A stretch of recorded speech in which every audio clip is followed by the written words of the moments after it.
Baik, Assalamualaikum warahmatullahi wabarakatuh. Selamat siang. Baik, kita lanjutkan lagi pertemuan hari kedua ya. Di sini kita akan membahas tentang pengambilan keputusan legal etis ya. Seperti kita ketahui, perawat ini yang menjadi objek kita dalam memberikan pelayanan itu adalah manusia. Jadi kita tidak lepas dari aturan atau standar operasional prosedur yang mengatur kita untuk melakukan tindakan ya. Jadi ada aturan legal dan apa yang etis dan pelaksanaan nanti kita akan bahas pada materi ini. Ya, seperti kita ketahui tadi sudah saya jelaskan, kita sebagai perawat itu pada pertemuan pertama sudah saya jelaskan tentang caring ya. Di sini kita akan membicarakan tentang etik ya.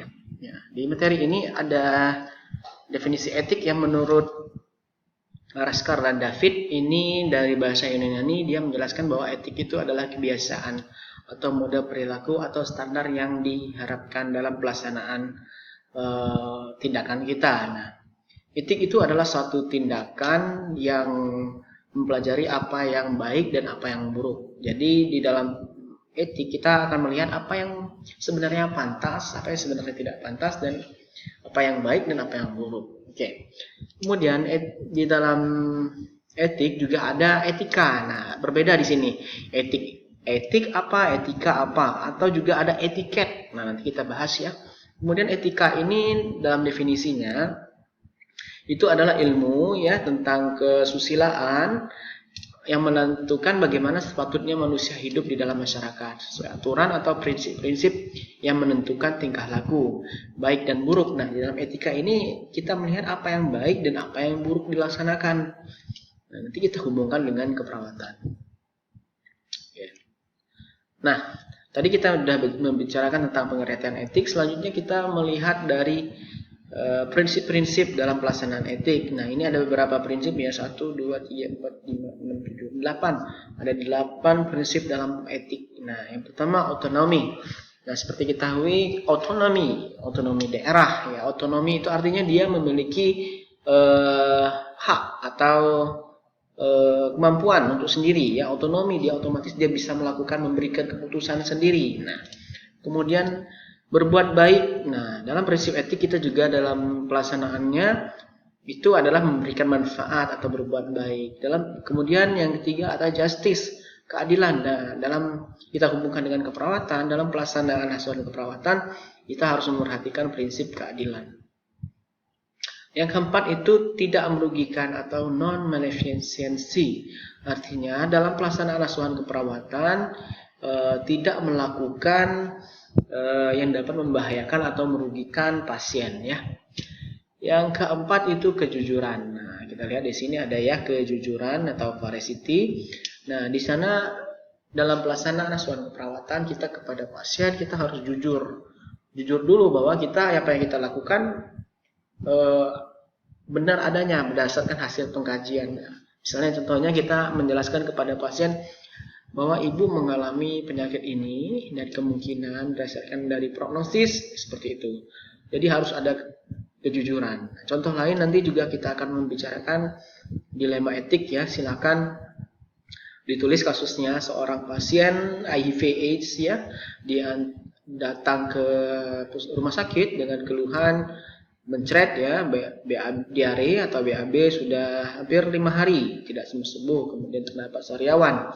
Ya, dia tidak tahu kalau dia ini HIV/AIDS. Diantar oleh orang tuanya di sini ya, seorang remaja usia 18 tahun dia mengalami gejala seperti tadi. Dia diantar oleh keluarganya ke rumah sakit untuk memeriksakan diri. Nah, di sana dokter sudah mendapatkan hasil pemeriksaan bahwa anaknya ini mengalami HIV/AIDS.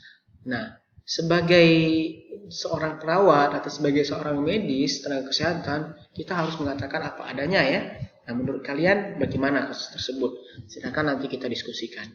Yang keenam ya, menepati janji. Jadi kita sebagai perawat itu harus menepati janji. Misal, kita akan memberikan edukasi atau memberikan penjelasan kepada pasien ya jam berapa. Nah, itu kita harus tepati janji kita sebagai perawat dalam melaksanakan asuhan. Jadi ada di dalam pelayanan keperawatan keluarga itu ada namanya kontrak waktu. Ada janji kita kapan kita berkunjung untuk memberikan edukasi. Nah, itu kita harus menepati janji.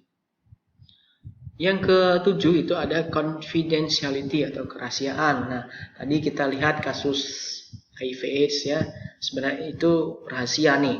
Tapi kita tahu, wah itu tetangga kita mengalami HIV/AIDS. Saya mau cerita, nah, itu tidak boleh. Kita sebagai seorang perawat harus menjaga rahasia pasien tadi. Jadi tidak boleh kita menceritakan suatu ibaratnya rekam medis seseorang kepada orang lain. Jadi salah sesuatu yang kita laksanakan di rumah sakit tentang pasien itu tidak boleh dibawa keluar ya. Jadi tidak boleh kita menjelaskan kondisi tertentu yang memang tidak diperlukan untuk diceritakan. Namun nanti kalau ada masalah, misalnya kita dituntut untuk memberikan kesaksian, kita boleh memberikan pendapat kita sesuai dengan data yang ada. Jadi tidak membuka kerahasiaan, namun dalam kondisi tertentu kita perlu menyampaikan. Kemudian yang terakhir itu akuntabilitas atau accountability. Artinya ada tanggung jawab kita dalam pelaksanaan suatu keperawatan atau dalam tindakan keperawatan lainnya. Kita harus bertanggung jawab. Apa yang kita lakukan itu harus dapat dipertanggungjawabkan. Jangan melakukan tindakan namun kita salah. Kita lari dari permasalahan, itu tidak boleh ya. Itu akan melanggar etik. Nah, selanjutnya kita mencerita tentang legal. Tadi ada etik, ini legal. Rekan-rekan mahasiswa sekarang pasti sudah tahu ya, apa yang legal, apa yang ilegal. Sudah sering dengar kata legal. Nah, apa itu legal di dalam keperawatan? Kita lihat ya. Nah, legal itu sesuatu yang dianggap sah oleh hukum dan undang-undang. Artinya dalam pelaksanaannya legal itu seseorang perawat dia harus sudah legal melakukan suatu perawatan itu ketika dia lulus suatu profesi keperawatan, menjadi nurse, lulus ujian hukum kompetensi, memperoleh STR.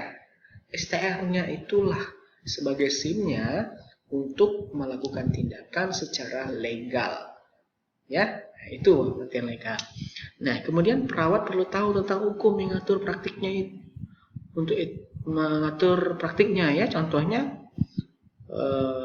pertama memberikan kepastian bahwa keputusan dan tindakan perawat yang dilakukan konsisten dengan prinsip-prinsip hukum. Jadi kita tidak boleh melakukan tindakan itu melanggar prinsip hukum ya. Contoh, seorang tenaga kesehatan melakukan aborsi, itu nggak boleh, itu ilegal. Nah, contohnya ya. Atau seorang perawat semasa COVID dia jual masker, nah itu ilegal juga. Maksudnya jual masker dalam kondisi yang kemarin ya, saat pertama kali ada COVID itu kan masker jadi susah didapatkan, itu ilegal. Yang kedua, perawat itu perlu mengetahui hukum. Pertama nanti kita kan sudah saya jelaskan di depan tadi bahwa pelayanan kita itu kepada pasien. Pasien itu adalah manusia. Nah, manusia itu kalau kita salah melakukan tindakan bisa membahayakan, bisa mencelakakan atau memberi kecacatan kepada pasien.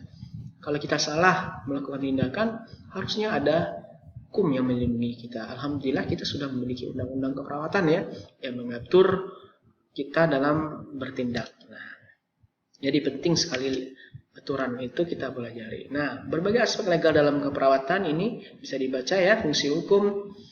Ada beberapa, yang di sini ada 4. Selanjutnya pengambilan keputusan etik.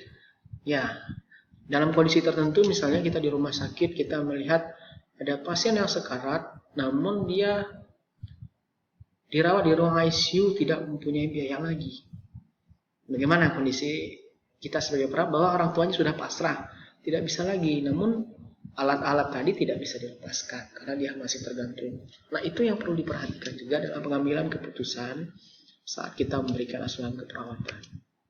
Nah, faktor-faktor yang mempengaruhi pengambilan keputusan etik itu ada 5 ya. Pertama, faktor iman, Tuhan Yang Maha Esa. Kemudian faktor tabiat, kemudian faktor lingkungan, faktor norma, dan faktor situasi. Ini yang mempengaruhi pengambilan keputusan etik. Nah, pengambilan keputusan etik yang terdiri dari 5 tahap, yaitu pertama pengkajian dan pengumpulan data. Mirip ya dengan kita melakukan asuhan keperawatan, kita lakukan dulu assessment dalam masalah etis yang kita hadapi. Kita kumpulkan data, mencakup pertimbangan situasional, kemudian tindakan kesehatan, organisasi, ya kita harus perhatikan itu. Yang kedua, identifikasi masalah. Nah, kita setelah dapat masalah, kita analisis ya, kita identifikasi apa yang etika, apa yang non etika, dan apa yang harus kita lakukan. Yang ketiga itu mempertimbangkan kemungkinan tindakan. Artinya yang ketiga ini kita sudah dapat nih masalahnya, sudah kita identifikasi. Kira-kira apa yang akan kita lakukan? Mulai tindakan ini bisa kita lakukan dengan pola pikir teleologi atau deontologi ya, menelusuri prinsip masalah etik tadi.